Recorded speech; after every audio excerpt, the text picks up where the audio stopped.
Eh bien bonjour à tous, chose promise, chose due, aujourd'hui je te parle des locataires. On a vu la dernière fois que les dossiers de prêt bancaire étaient plus difficiles à obtenir, et bien ce qui se passe, figure-toi que c'est la demande de location explose. On va voir ensemble comment préparer ton dossier de location. Tu te doutes bien que seuls les meilleurs dossiers vont être choisis et qu'il te faut préparer ton dossier à l'avance pour être sûr d'obtenir le logement que tu convoite. Qu'est-ce qui comprend ce dossier de location? La chose la plus importante, elle est tout en bas. Depuis le 8 novembre 2015, il y a un décret qui fixe les pièces obligatoires à demander pour un dossier de location. C'est une liste qui est exhaustive. On ne peut rien te demander d'autre. Et il n'y a pas grand-chose finalement. Il faut pour chaque demandeur une pièce d'identité en cours de validité.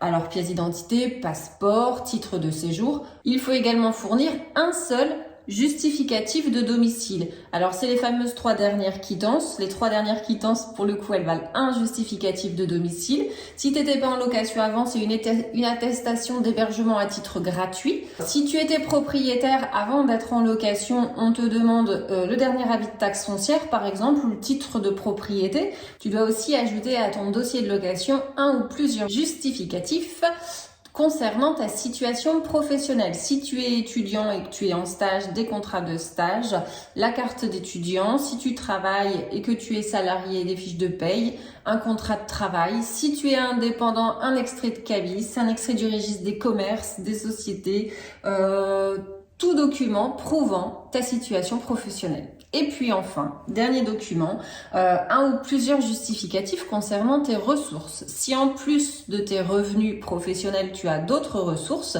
tu dois fournir des documents attestant du montant de tes ressources, tout simplement.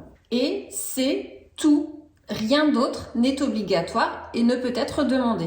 Tous les autres documents sont donc interdits. Je te mets ici une liste qui pour le coup n'est pas exhaustive parce qu'on entend tout et n'importe quoi en termes de documents demandés. Pas de relevé de compte, pas de carte vitale, pas d'extrait de casier judiciaire, non. Pas d'attestation d'emploi, pas de dossier médical. Quelquefois on demande aussi des photos, c'est pas possible. Pas de mandat cash et pas de chèque de réservation.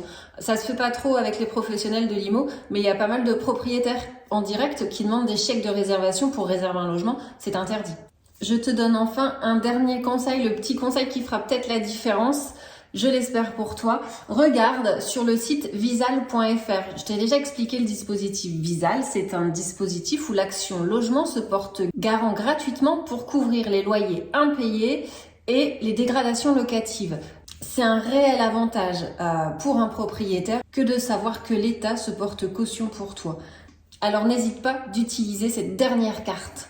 Voilà, si tu es locataire, tu es maintenant prêt à préparer un bon dossier de location pour être le premier sur le futur logement que tu convoites.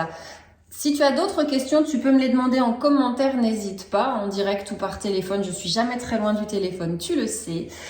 Et puis n'hésitez pas à mettre un petit pouce et à partager, ça fait toujours plaisir.